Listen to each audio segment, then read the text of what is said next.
B-R-A-Z-E-N. Let's take it back for a moment to the 90s, where the fashion industry was a world all its own. This was the age of the supermodel and the irreverent young designers who dressed them for runways and magazine covers. Marc Jacobs was a young, very popular designer in the U.S. from a publicity perspective. This is Lauren Sherman. She's the fashion correspondent at Puck and writer of the Line Sheet newsletter. He was on TV a lot. He was friends with celebrities. He had Vanity Fair articles. Marc Jacobs for Perry Ellis is one of New York's hottest young talents. This season, he updates classic American sportswear with humor and snap for the 90s. But he, like many young designers, had a small business that was not profitable and had gone through many different investors. He designed for the American fashion house Perry Ellis. It was very controversial because it was essentially like Seattle grunge streetwear on the runway. Inspired by Seattle's grunge rock scene, Marc Jacobs for Perry Ellis doesn't take it literally. Jacobs translates that Seattle spirit into fragile clothes that fit the mood and the moment. He was fired after he designed this collection that looked like Seattle grunge clothes that ended up being a seminal collection in the history of fashion, but at the time was really panned by critics and sort of outraged the fashion establishment. But he was a celebrity, and there were very few designers at that point that were true young pop culture participants. In 1997, Marc Jacobs and his business partner Robert Duffy were approached by a French executive named Bernard Arnault. Arnault being the CEO of a growing luxury conglomerate, LVMH, Moet, Hennessy, Louis Vuitton. Arnault had a proposal. Look, I will buy your business. I will invest in your business, but you need to design for me at Louis Vuitton this very traditional luggage company that has tons of history but has never been a fashion brand. And so that deal happened in 1997 and changed the trajectory of the fashion industry. Louis Vuitton is now the biggest luxury brand in the world. Marc Jacobs had a lot to do with that, and it also just sort of changed the trajectory of how these fashion businesses operate. This is The Closer, a show about how deals change the world. I'm Amy Keene. Our guest this week's been covering the business of fashion for nearly 20 years, and she says the industry as it operates today, where what was once luxury has gone mainstream and teens are saving up for designer labels, all of that can be traced back to a 1997 deal between a young American designer and a shrewd French businessman. How Marc Jacobs made Louis Vuitton and fashion as we know it today. We'll be right back with the story.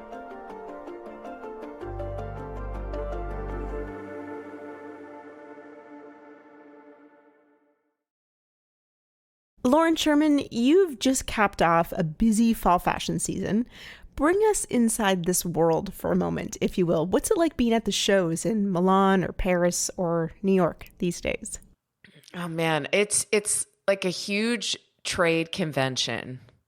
And you run into people, and it's high school. Anyone who's been to a trade show, you see the same people every year, and you think, they're back, and I have to figure out my outfit. It feels very back to school. But the interesting thing about fashion shows, it used to be specifically for the trade. So it was editors and buyers. And now it's really a marketing tool. And that sort of changed with the internet. I'd say it became a media product. And so now when I go to a fashion show, there's a row of editors and there's a row of buyers, but there's also sometimes several rows of celebrities. Yeah. And when we're talking about shows from some of the biggest fashion houses, the biggest names in luxury fashion, but something that perhaps isn't always appreciated is that behind most of these fashion houses is typically one of the few big luxury conglomerates. And the one we're talking about today is LVMH. How did this company come to be? So it all goes back to the Arnault family and Bernard Arnault, who was in real estate. He's from the north of France. His family was pretty well off, did very well. He spent a bit of time in the US in the 1980s.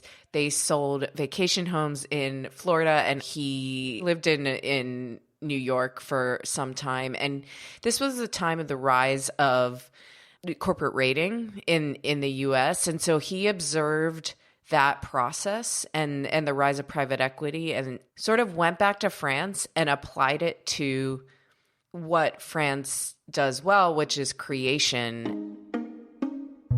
Essentially what he has built with LVMH, he bought the license for Christian Dior in the early 80s, but didn't really put it together into the mid-90s. He did a creeping takeover of what had become LVMH in 1988 and took it from the previous families and people who owned it. By the late 90s, essentially what he did was he created one of these corporate rating private equity firms, but he decided, I'm going to keep the things that I take instead of buying them and getting rid of them. And that's the French way. I think the American way is the way he acquires everything, but the French way is the way he manages it. These brands are super powerful. They were big before they were globally recognized. Louis Vuitton, Christian Dior, before he owned them, but they weren't global brands. And the rise of globalization, China, the interconnectivity of everything has made this really possible. He really modernized the whole business, and his investments came at a time when fashion was becoming pop culture, when the consumer world was becoming more global and you could sell things internationally. It totally transformed the industry. And one of the reasons it's been so fun for me to cover it is because I started covering fashion in 2004, 2005. And that is when this all started heating up. And it's really interesting to see an industry consolidate in real time. Dom Perignon, Bulgari, Veuve Clicquot, Thomas Pink, Emilio Pucci, Marc Jacobs, Sephora, DKNY, Tag Heuer, and more, all part of an empire painstakingly assembled and led by one of the world's ultimate tastemakers. Not only does he run one of the biggest companies in Europe, but he is one of the richest people at this point. He's been described as the wolf in cashmere. What can you tell us about his personality, his demeanor, and just what he's like? We have done several acquisitions for the last 10 years, and we try to be opportunistic, but we are not looking, especially we are waiting for the good opportunity. So the wolf in cashmere, I wonder if he likes it or not. So he used to be much more open with press, especially in the early days, much more sort of would take jabs at competitors, still does occasionally, but he has become more closed off. He's very quiet and introverted, and so are many of his family members. So he has 5 children, and there has been a lot in the press, including my coverage of who is going to get the kiss from daddy, if you want to say that. He is in his 70s, in great shape, doesn't seem like he wants to slow down. He keeps pushing back the deadline for him to retire, and whether or not he ever will, I don't know. But it's managed in a very controlled way. He is not a flamboyant person. The thing that he really understands is he wants to make a lot of money, and he wants the revenue to go up every quarter, and he wants to provide shareholder value just like any US CEO would. What he really understands is that the way to do that is by creating something unique. And he doesn't always get it right. And there's a lot of things that LVMH has done that have become a bit standardized in the terms of how they create product or they market, and it can feel a little stale. But what it comes down to is he understands that you need to have an interesting thing at the core of it to make a ton of money. Right. So he carefully, deliberately builds this conglomerate, picking up some of these very recognizable, but perhaps not most efficiently run brands. But then in the late 90s, he sets his sights on one American designer. Yeah, so at that time, he was looking at what Chanel had done with Karl Lagerfeld. They hired Karl Lagerfeld in the early 80s and had sort of transformed the business. It was dormant for a few decades in between Coco Chanel leaving and Lagerfeld coming. And Lagerfeld was a great stylist. So he took the idea of the runway and a fashion house with codes and made it modern and gave it zest. And by the early 1990s, Chanel was on fire.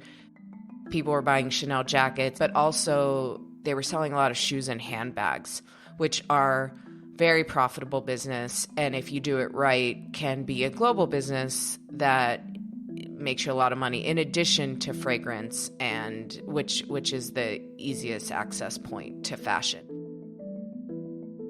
So Arnault sort of studied the pyramid that Chanel had built, which is haute couture at the top, ready to wear, which is a little more accessible but still expensive, then accessories, which can range from getting a tiny wallet to a fancy handbag or a pair of shoes, and finally fragrance and beauty, which is the biggest access and where these companies still make a lot of their money. And he thought, I'm going to get a star like Karl Lagerfeld for each of my brands and see which brand takes off. He hired Narciso Rodriguez, another American designer at a Spanish leather goods house called Loewe. He hired Michael Kors at Celine. He hired John Galliano at first at Givenchy and then at Dior. He hired Alexander McQueen at Givenchy. And I'd say the most significant hire ended up being Marc Jacobs at Louis Vuitton in 1997. And he pulled him into Louis Vuitton, which is not a fashion house. It's not like Chanel or Saint Laurent. It's a leather goods house known for travel trunks primarily. And it was really well-known big business even in the 90s. But Marc made it a pop culture icon. Louis Vuitton is now the biggest luxury brand in the world. They generate more than $20 billion a year in sales. And Marc Jacobs had a lot to do with that. And it also just sort of changed the trajectory of how these fashion businesses operate. Can you tell us anything about like the approach that Arnault made, how Jacobs reacted, and then what they finally decided on, what that deal ultimately looked like? Yeah. So one person that is a player in this is Anna Wintour, who is still the editor-in-chief of Vogue, and I believe her actual title is Global Chief Content Officer of Condé Nast. So you can't really get Anna much Wintour, higher than that. No, she, unless she becomes the CEO of Condé Nast, which would be a great story for me, but I don't think Sure. Yeah, you heard it here first. Yes. So she played a big role in championing these big American designers. Right. This is amazing. Well, there's a great picture of Marc in there, actually. Are you wearing a kilt there? Yes. Are you really? And my arm is in a sling. Yeah, it was a really good day for me. Was that for a photo shoot, or you just hurt your arm? No, I just had my shoulder operated on, but unfortunately, fortunately, one can't say no to Anna. So when I was asked to be in the picture, I was like, okay, I'll leave the hospital, get off the morphine drip, and go to the photo shoot. Oh my God, what a great picture! Yeah. She started at Vogue in 1988, and her rise sort of coincided with this development of LVMH. So she played a big role in the corporatization of fashion, and she would introduce or push the executives to meet a lot of these designers. With Marc Jacobs, he was also very press savvy and was really open. He had become a sort of pop culture person outside of the industry, and Arnault just has an eye for things like that. So when they started talking, I think the big reason Duffy, who was his longtime business partner, and Jacobs decided to do it was they needed the money. They couldn't operate this business anymore. They had gone through several investors, several iterations, and what it comes down to is this guy promised them something unique. When did you realize, like, as a designer, I mean, you're just coming up and you go, I mean, it's a tough job. I mean, Yeah. not everyone's immediately successful. When did you realize I made it? My partner and I had started Marc Jacobs years ago, and when we were approached by Louis Vuitton, which is a company some people out there might have heard of, I think things really took off for us. And so I think that is the crux of why they did it. I think the crux of why Arnault chose him, again, comes back to this. I don't think it was anything about having like a particular affinity for the Louis Vuitton brand. I think it was this idea of this needs to be our pop culture pillar, and he knows how to make fashion pop, which is something that Raf Simons likes to say. And also with his brand, a thing that is pretty remarkable is that with Marc Jacobs' own brand is that they were able to spin that into quite a large business as well. That success did not last. And he's been through many trials and tribulations with his namesake brand. But there was something about the magic of Robert Duffy, the CEO, Marc Jacobs, and Arnault that really, really worked, especially the first 10 years of their partnership. So Arnault sees Marc Jacobs and thinks, this is the designer, this is the guy who could make Louis Vuitton a true luxury fashion brand. And perhaps in order to entice him to join the fold, says, I'll also invest in or take on the management of Marc Jacobs' namesake brand. Sweeten the pot, if you will, for Jacobs. How does the fashion world react? So at the time, it was still a really new approach. And the idea is essentially, I know you love your brand. I want you to be able to keep your brand. You can keep doing your brand. I'll give you enough money to manage your brand. But I also need you to do this job for me and make me really rich by doing this job. But at the time, I think people were excited about it. And the fashion world at that point loved Marc Jacobs. The people who had been down on the grunge collection now realized it was brilliant. I think people were really excited about it in the press. It was something to talk about. And there are two different kinds of designers, and it comes sort of back to Karl Lagerfeld. There are designers and there are stylists.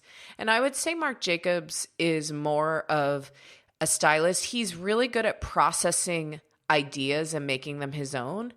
He isn't always the originator of the idea. When I embraced the thing that I think most people identified with Louis Vuitton, which was their famous monogram, and I said, I'm going to celebrate this. This is the only thing I've This is Marc Jacobs in an interview with the New York Times. It's this branding. This is what makes it actual. What people love is being a member of this club that says, I have a Louis Vuitton bag, and the symbol of it is this iconic monogram. The one thing that Arnault said to him when he came in was, you can't change the logo. And of course he changes the logo. So I think the turning point for Marc Jacobs and Louis Vuitton and LVMH was the Steven Sprouse collection that he designed in 2001. He collaborates with Steven Sprouse and scribbles Louis Vuitton all over luggage and handbags in that artist's particular and designer's particular way. And sort of, in some ways, it was sort of an FU to the establishment of the kind of people who would traditionally buy a prim Louis Vuitton bag. And in other ways, it was just so modern and indicated that the brand was moving forward.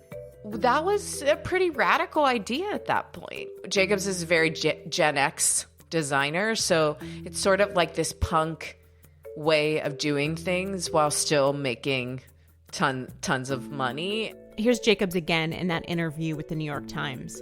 I only worked to please one person, and that's Mr. Arnault. He gave me the job, he wanted me there, and he believed I could do it. And when he's pleased, I'm pleased. And the only way he's pleased is when we sell a lot of product. So, not only was it a collaboration with another designer and artist coming into a very established brand with very particular brand codes, but it was also a must-have, limited edition, collectible item. So it sort of changed the way people shop for fashion too, because you needed to have that sort of must-have piece from that collection because it was only a one-off. You couldn't get it forever. And this is where Marc Jacobs' stamp on Louis Vuitton as a fashion brand starts to spread beyond the sphere of unattainable luxury and into the world of mass media and celebrity. By the 2000s, they really started to pull in a lot of celebrities and creating a strategy around celebrity. But the runway itself was such a drastic change that once he started doing the art collabs and just sort of playing with pop culture more is when you really started to see a shift in the way the business operated overall. When we come back, the challenge of leaning on one personality to be the brand.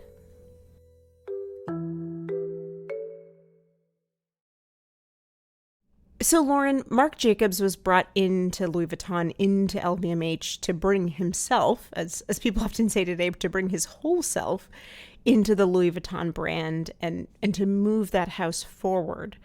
But in his personal life, he had a number of challenges around this time. What happened and how did LVMH handle it? Yeah, so it's interesting because a lot of these designers, they're under incredible pressure. They have to design, some of them 15 collections a season, especially if you have two brands, which Marc Jacobs actually had 3 brands. So he had Louis Vuitton, Marc Jacobs collection, and then he also had a brand called Marc by Marc Jacobs. And it's the same story that with any celebrity. You amass wealth, you are under pressure, you start using drugs or you use drugs and then that drug use accelerates. And he was in and out of rehab, which he has talked about publicly. He's had a lot of challenges, and also a lot of his challenges kind of coincided with struggles in the business. So Marc by Marc Jacobs was a huge success in the early 2000s and became a driver of revenue for the main collection. But then they just struggled. Robert Duffy wanted to kind of leave the business. They really had a hard time finding the right executive to come in. I think also for Marc Jacobs, the brand being managed and run in New York, an American brand, LVMH has had challenges sort of understanding the American market and how to manage and run those businesses from France. His personal life was very public. And in 2013, he left Louis Vuitton. The way LVMH spun it to the press was they're going to make Marc Jacobs, they were going to spin it out and make it a huge brand, and he was going to focus on that. But the reality was he'd been at Louis Vuitton for many, many years. They needed to go through the next phase of that business, and they needed a change in creative director. He is transitioned out, let's say, in that way. Didn't seem like there was a ton of tension when that separation happened. I'm sure there was behind the scenes, but publicly they were able to manage it pretty well. The problem was that the Marc Jacobs business itself was struggling at that time, and the more affordable brand had sort of lost its way. They collapsed that brand into the more expensive brand, and so it became a big problem for LVMH in the sort of mid 2010s. What do you do with Marc Jacobs? Because they're not using him at Louis Vuitton anymore. He made them all this money, and Arnault is a very, very loyal person, and he also wants to succeed in the US with something like Marc Jacobs, the brand. And how do you fix that? So it took several years. They've been able to get it back on track, and they have like a totally different model. Mm-hmm. Mm-hmm. Lauren, can you tie together for us this connection you see between Marc Jacobs coming in as one of the first celebrity designers, pop culture designers, and the industry as it operates today? Why was this deal the inflection point or the turning point for the industry? So it comes back to this fashion as pop idea. And Marc Jacobs was a pop culture icon by the time he got the job at Louis Vuitton. And in America in particular, which was in some ways is still, in the last couple of years, has really blown up as a market, but was an underpenetrated market for luxury goods, which we never think of. I always talk about it this way. In the 1990s, if you were a teenager and you graduated from high school and your parents had a little money, you may get a Tiffany silver bracelet or you may get a Coach bag. A Coach bag was sort of the thing that you would get.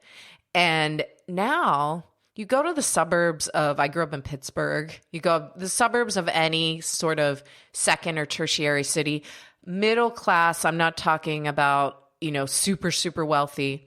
They're going to be kids with Louis Vuitton bags. And some of them they got on the real. Some of them they saved up for or what have you. But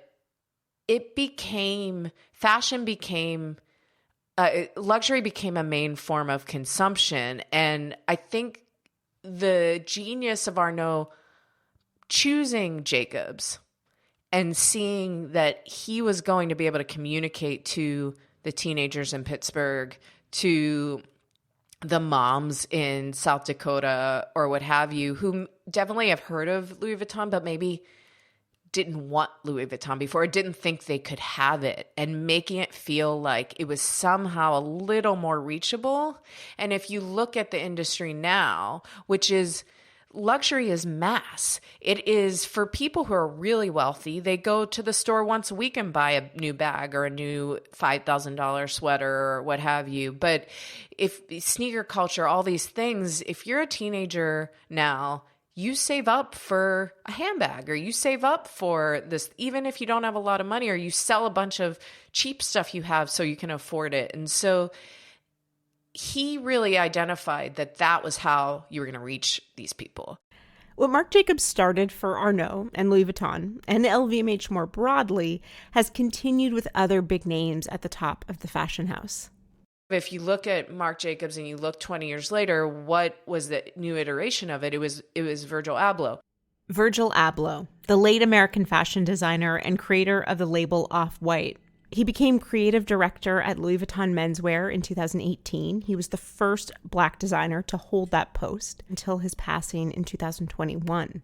He had the product design know-how and understood that you had to make things like an industrial designer, but he also had the pop culture understanding and know-how of Marc Jacobs, and was able to create these concepts on the runway that really, sometimes moved people, sometimes upset people, but he understood the power of that. So I would say there isn't another choice that Arnault made in the 90s that has shaped this industry more. And not only because Louis Vuitton is the biggest brand and Marc Jacobs is beloved, but because it really has changed the way everything operates. Yeah, all of this started with Marc Jacobs. You mentioned the way Virgil Abloh represented a kind of continuation of this attempt for Louis Vuitton to be connected to pop culture. And I can't help but think of the designer named to that job after Abloh's passing. This was none other than the designer, hip-hop producer, and songwriter Pharrell Williams. Some big-name celebrities strutted through Paris for Pharrell Williams' debut show at Louis Vuitton. Yes, the guest list included Beyonce and Jay-Z, Kim Kardashian, Naomi Campbell, Megan Thee Stallion. I feel like it's so many people I can't keep. Now, I know fashion journalists have written many column inches on this very point, but it strikes me as a hire that underscores this effort by Louis Vuitton to try to be relevant to the moment in culture. Whether it always works or not is another matter altogether, but the strategy, as you've outlined it, to find its place in pop culture. And what I think about when I think about Pharrell's appointment is that, so much of pop culture today, fashion culture today, is in fact derived, we could say sometimes co-opted from hip hop culture itself. Exactly. And I mean, that's a whole other story of how Black consumers influence what every consumer in the US in particular does. And they obviously influence culture greatly and have been influencing fashion forever, and hip hop culture in particular in the last 15, 20 years, but also going back to Dapper Dan in the 1980s, designing and taking Gucci and Louis Vuitton garment bags and making clothing out of them. So it is, I'd say that hip hop and Black culture are the main driver of fashion in many ways. And so Virgil Abloh's appointment was the first element of that. LVMH had Black a Black creative director, I think, once previously, which is, that's again, another topic. But he was the first American to have that large of a role, and his importance to the popular culture generally, but also to Black consumers, cannot be underscored enough. And so I do think that it's savvy and it's tactical, and it really does always come back to money. But I think it is also the thing that differentiates Arnault from many of his competitors is he does really understand how important it is to be connected to the culture. And when you think back, the rumors of who was going to get that job after Virgil Abloh passed away really tragically was they were young designers who, they weren't all Black. They were just young, cool, interesting people who would be able to speak to that customer. But what you really realize is at that level, you need someone who can embed globally with the consumer. And so there weren't really many other choices other than Pharrell. When you look back, it's like, oh, of course it had to be Pharrell. Yeah. My last question, Lauren, do you see a deal-making lesson in this story? If we go back to Arnault's acquisition of Marc Jacobs, the brand, as well as bringing him on as designer at Louis Vuitton, is there a lesson here? Yeah, well, I mean, one thing is, and you hear this a lot from venture capitalists in particular, or seed investors, I'm investing in the person, not the business. And the cult of the founder, if you will. Exactly. And I think in a lot of cases that doesn't work out. But I'd say most cases, but I will say what I really admire about a lot of the luxury executives that I write about and cover and interview is they really did have the foresight to know that you have to start with a good product and you have to start with creativity. And if you have someone who is a creative talent who can make things that people want, that will benefit you in the end. But And being able to identify that person is a skill as well. But there is this understanding that if you're selling something that people don't fundamentally need, it has to be fun and interesting and good. It's remarkable to me how many people don't lead with creativity. And I do think that is the lesson. And it's a hard lesson. You have to have the capital to be able to do that. And so you have had to make really smart business decisions previously to be able to get to this place. But the fact that all of these executives were able to see that, oh, a creative person can make me a lot of money is unique in a lot of corporate America in particular. That's our show for this week. But there's much more from my conversation with Lauren Sherman for Brazen Plus subscribers on Apple Podcasts.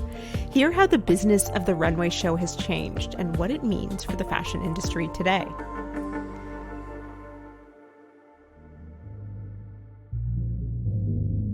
The Closer is a production of Project Brazen in partnership with PRX. Our show's produced by Isabel Kirby-McGowan, Trina Menino, and Anna Muto.